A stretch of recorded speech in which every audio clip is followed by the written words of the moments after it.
Buenos días, doctor. Yo soy Pérez Alcántara Enrique Emiliano, del grupo 3721 del Centro Médico Nacional de Raza. Para la materia de gastro, hoy voy a exponer el tema de abscesos hepáticos. Voy a empezar hablando sobre las características generales de estos abscesos.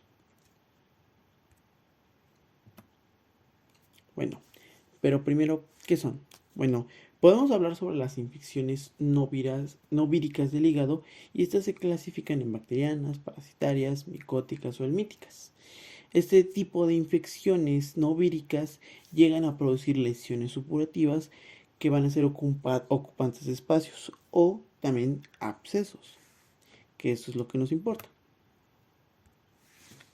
En causas, las causas más comunes de este tipo de lesión van a ser las amebianas, piógenas y de origen mixto. Y de estas pueden sospecharse de acuerdo a las manifestaciones clínicas de cada una o las generales, que van a englobar tanto las amebianas y piógenas, y las características bioquímicas utilizadas en el laboratorio para su diagnóstico conciso. En cuanto a las manifestaciones clínicas, vamos a encontrar que esta enfermedad, este tipo de lesión, puede cursar con un cuadro agudo, subagudo o crónico. Pero vamos a tener síntomas iniciales, los cuales van a ser dolor abdominal, fiebre y malestar general. Van a ser los tres más importantes. Pero el más importante va a ser el dolor abdominal, que va a localizar habitualmente en el cuadrante superior derecho o en el epigastrio. Cuando es en este último, en el epigastrio, esto va a querer decir, esto se va a asociar más a que la lesión anatómicamente se va a encontrar en el lóbulo izquierdo. Otra característica importante es la presencia de escalofríos, ya que nos va a indicar que esta puede ser de origen bacteriano. También, cuando hay presencia de ictericia, nos va a obligar a descartar una obstrucción intrahepática o una hepatitis vírica como patologías, y nos va a ayudar a enfocarnos en que se puede tratar de una posible absceso hepático. También, otra característica es que muchos pacientes con abscesos hepáticos presentan síntomas que preceden con días o semanas. En el caso del absceso amebiano, los síntomas, cuando el paciente se presente, va a decirnos que tiene síntomas desde hace menos de 2 semanas. En cambio, cuando se trata de un absceso piógeno, van a ser síntomas que tienen ya más de 2 semanas.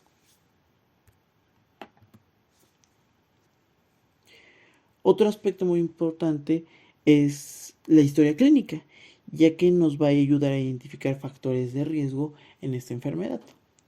El primero es preguntar o tomar atención si el paciente ha cursado o cursa con una enfermedad biliar, si ha presentado malignidades, si tiene una infección bacteriana en otro órgano intraabdominal, si cursa o cursó alguna enfermedad sistémica, si ha realizado viajes recientemente o ha migrado a zonas endémicas, si ha presentado traumas abdominales o ha mantenido relaciones sexuales últimamente, o si ha estado usando medicamentos inmunosupresores, ya que todos estos son factores que nos van a ayudar a identificar la presencia del absceso.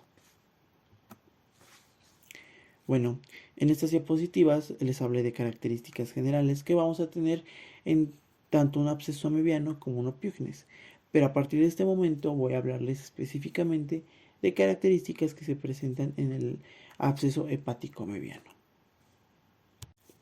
Y bueno, hablando de la patogénesis y de la etiología, vamos a tener que se conocen dos especies distintas de entoameba: la histolítica, que es la que nos importa, que va a ser la patógena, y la entoameba dispar, que va a ser un agente que no se asocia clínicamente a ninguna enfermedad.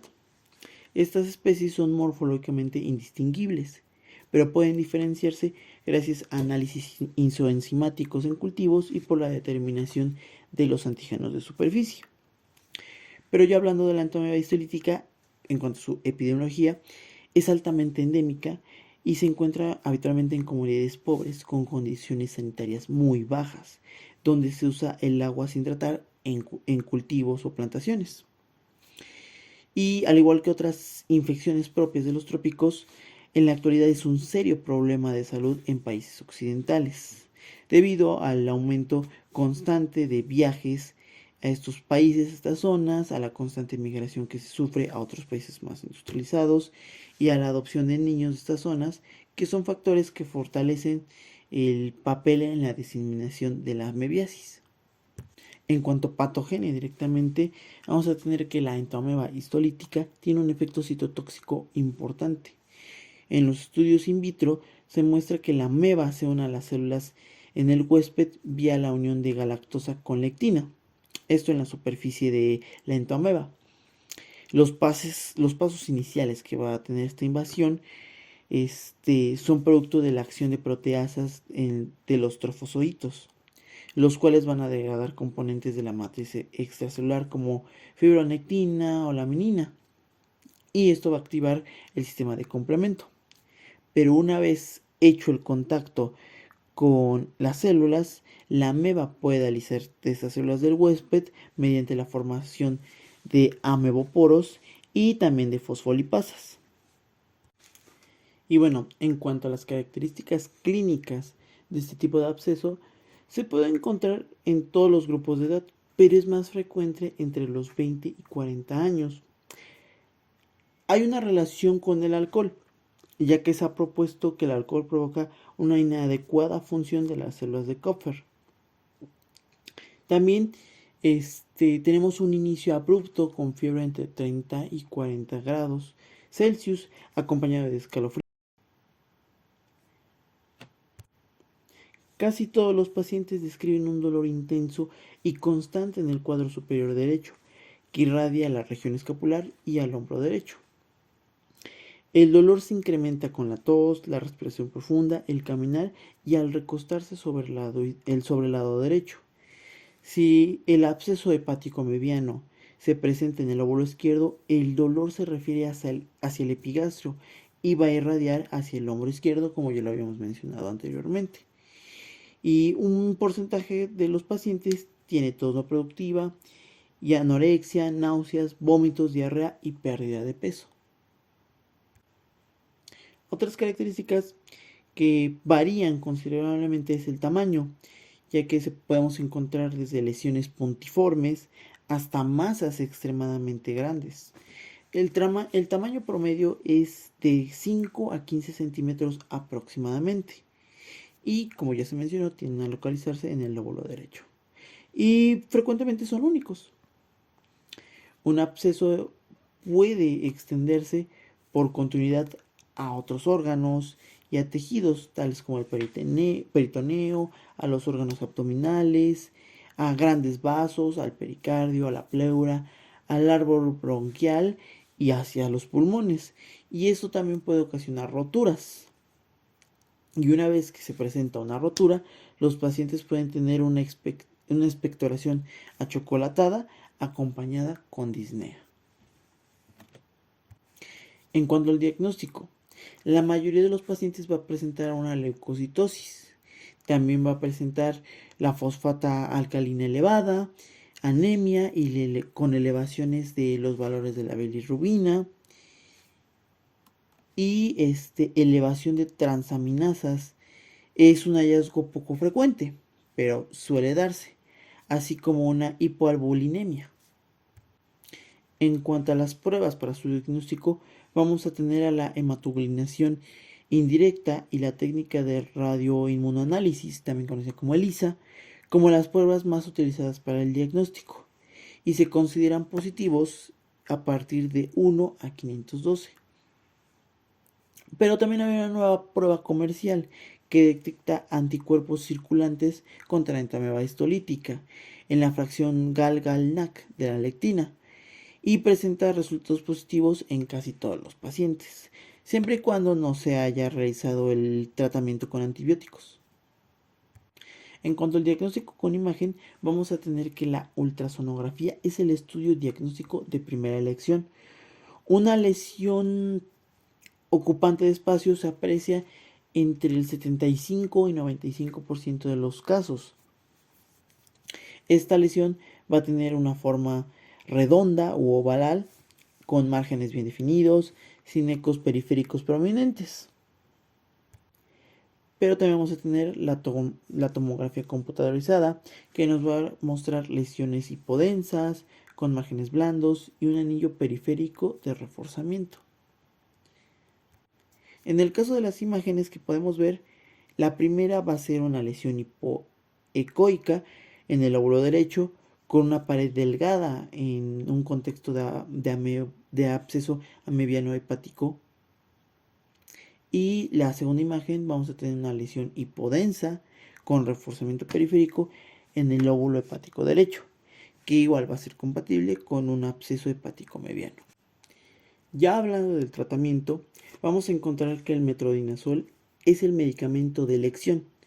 La dosis oral recomendada es de 1 gramo 2 veces al día por 10 a 15 días en adultos y de 30 a 50 miligramos por kilo por día por 10 días divididos en 3 dosis para pacientes pediátricos.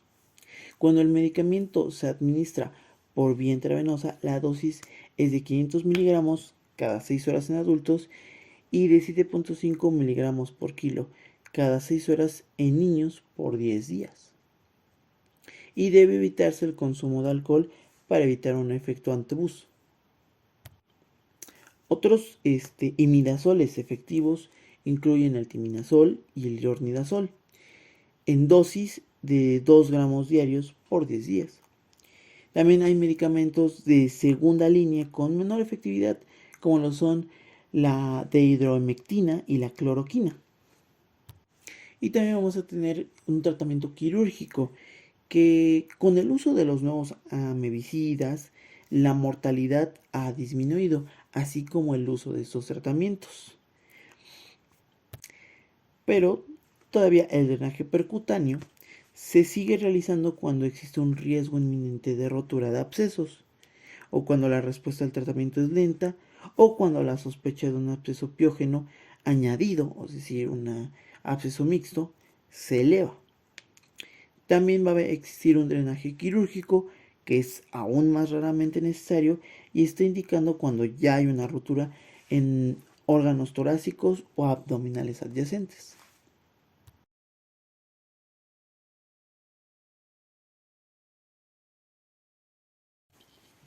Ya hablando de los abscesos hepáticos piógenos, vamos a tener diferentes características. Primero, su patogénesis. Esta es por múltiples factores que promueven la formación de abscesos y llevan a una fagocitosis inadecuada y a una pobre depuración de los microorganismos. Va a haber factores de virulencia bacteriana, activación del complemento, depósitos de fibrina, secuestro de microbianos y neutrófilos que van a contribuir importantemente a la formación del absceso. Pero lo más importante es que va a ser principalmente por bacterias gram negativas, que son potentes productoras de endotoxinas. Primero, las bacterias van a llegar al hígado. Esto va a provocar una activación de las células de Kupffer que condicionan la producción de mediadores tóxicos. Esto modula la respuesta microvascular con alteraciones del flujo sanguíneo. Todo esto es un fenómeno que inhibe la actividad de ADP y va a afectar la generación de energía necesaria para una excreción biliar adecuada. Luego también vamos a tener que a través de los factores de necrosis tumoral y de la interleucina 1 y 6 vamos a llegar a una inflamación grave directamente relacionada con la duración de la endotoxemia. En cuanto a la epidemiología, pues vamos a encontrar que la incidencia de este absceso piógeno va a variar geográficamente y está determinada por factores de riesgo como la edad, la prevalencia de infecciones, la patología biliar y estados de inmunodeficiencia, cosas que ya se llegaron a mencionar en diapositivas anteriores. Todo esto nos va a arrojar una incidencia que oscila entre el 0,07% y el 0,016% de las admisiones hospitalarias, 11 por millón en la población general y entre 0,29 y el 1,47% de series de autopsias. Esto también nos va a arrojar una relación hombre-mujer de 2,5 a 1. Esto quiere decir que la incidencia es mucho mayor en los hombres y también otros estudios han arrojado que la incidencia es mayor en los extremos de la vida, es decir, en pacientes pediátricos o en pacientes geriátricos. En cuanto a la manifestación clínica, vamos a tener que la presentación en los pacientes con este absceso hepático piógeno va a ser inespecífico. Esto porque el diagnóstico clínico requiere un alto índice de sospecha y se basa en una constelación de manifestaciones clínicas como fiebre, escalofríos, malestar general, distensión abdominal, dolor con la inspiración profunda, sobre todo en el cuadrante superior derecho, náuseas, vómitos. Todos estos síntomas son lo que van a preceder a un diagnóstico certero. Pero pues aproximadamente 2/3 de los pacientes tienen comorbilidad o historia de algún padecimiento con un procedimiento de intervención quirúrgica reciente. En este aspecto nos vamos a guiar para diagnosticar con certeza un absceso hepático piógeno. En cuanto al diagnóstico, vamos a encontrar el de laboratorio, que normalmente nos va a arrojar datos que incluyen leucocitosis, anemia, valores elevados de la fosfatasa alcalina, proteína C reactiva, así como ausencia de cuerpos contra entomeba histolítica. Por lo regular, entomeba histolítica puede ser un poco más común que la piógena. Por lo regular, para hacer un diagnóstico más rápido es hacer un estudio para descartar la presencia de entomeba histolítica, es decir, descartar que ésta sea un absceso amebiano.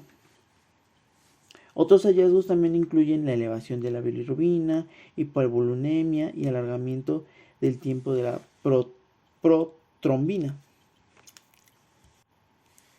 Pero los estudios microbiológicos son la base para el diagnóstico y el tratamiento. Se deben obtener muestras de sangre y del propio absceso para el cultivo de anaerobios, aerobios, hongos y microorganismos microaerofílicos. Una tercera parte de los abscesos piógenos son causados por bacterias aeróbicas, otra tercera parte por anaerobios y el tercio restante se debe a etiología mixta. Solo el 50% de los abscesos piógenes se llegan a diagnosticar por positividad a cultivos, probablemente debido a una muestra inadecuada o técnicas de laboratorio subóptimas.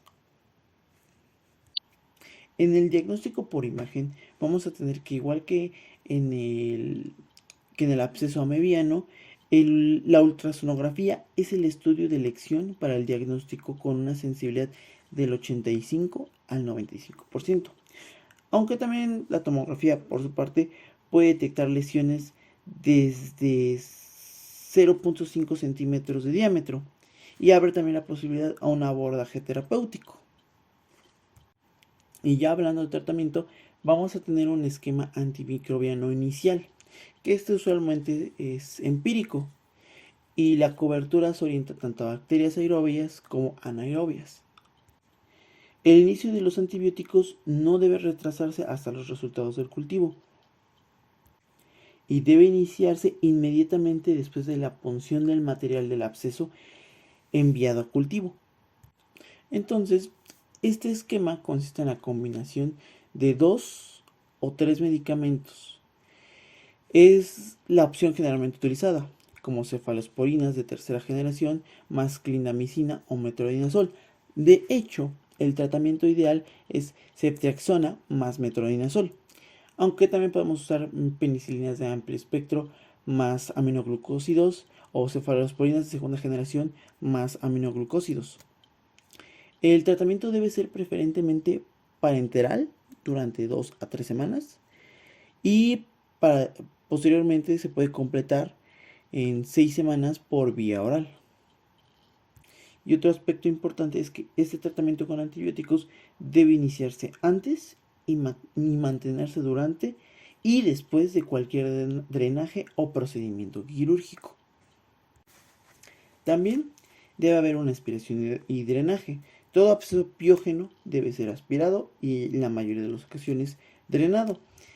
Esto para tener una evacuación completa del material purulento, y esto se logra mejor cuando el absceso muestra una pared bien delimitada y si la pared no es tan delgada. En tales casos, la mayor parte del material purulento se logra mediante aspiración y se espera que el tratamiento antimicrobiano organice el absceso y facilite aspiraciones posteriores para su drenaje total. Esta aspiración debe realizarse con una aguja de un diámetro de 18 con una longitud entre 10 y 20 centímetros. Hay factores que pueden afectar este drenaje, es decir, que son la accesibilidad, el número de abscesos, el tamaño y la condición clínica que el paciente, en la que se encuentra nuestro paciente. También en ocasiones va a ser necesario el tratamiento quirúrgico. Esto cuando los abscesos piógenes se localizan en el lóbulo izquierdo o es multiloculado. Esto como rescate posterior al fallo de drenaje percutáneo o cuando hay una enfermedad intraabdominal concominante en la zona, como ascitis, insuficiencia renal, ictericia persistente, cuando el absceso solitario no está accesible a un manejo radiológico o cuando hay una rotura de los abscesos en la misma cavidad abdominal. También vamos a encontrar el tratamiento con drenaje laparoscópico, que recientemente este tipo de drenaje ha demostrado ser una opción efectiva en pacientes en los que ha fracasado el tratamiento médico o percutáneo. Para hacer una alternativa atractiva, se debe tener en cuenta que este drenaje puede ser convertido en una cirugía abierta. Y pues aquí, a manera de resumen, hay un esquema que nos puede ayudar para el diagnóstico de los diferentes tipos de abscesos. Primero tenemos nuestra sospecha, revisamos la historia clínica del paciente y sus factores de riesgo. Esto ya nos empieza a tener en la mente nuestra sospecha de un absceso, pero ahora hay que identificar el origen, por lo cual vamos a realizar una ultrasonografía, que en ambos casos es el método de diagnóstico ideal, y por lo que salgan esos resultados nos va a hacernos decantar por un tipo de lesión. Cuando tenemos la sospecha que es un abebiano, vamos a realizar exámenes confirmatorios, que serían exámenes serológicos, o cultivos, que en la serología nos deben salir positivos hacia amebas y los cultivos hacia bacterias deben salir negativos. Con esto vamos a iniciar un tratamiento de metronidazol, que eso ayudará en el tratamiento amebiano. En cambio, cuando es piógeno, cuando es bacteriano, cuando tenemos esa sospecha, vamos a realizar una aspiración diagnóstica para realizar cultivos. Ya cuando tenemos la sospecha, principalmente por los factores de riesgo, vamos a iniciar un tratamiento igual con metronidazol, pero acompañado con ceftriaxona para ayudar al paciente. Y conforme vayan saliendo los resultados, vamos a determinar si seguimos con este tratamiento o lo detenemos. Y posteriormente, como vaya evolucionando el paciente, vamos a determinar si es necesario que se requieren a tratamientos quirúrgicos. Y para concluir, en esta tablita vamos a encontrar características generales de las cuales les hablé de cada uno de los tipos de abscesos, como manera de apoyo en un diagnóstico diferencial. Y bueno, esto fue todo y muchas gracias por su atención.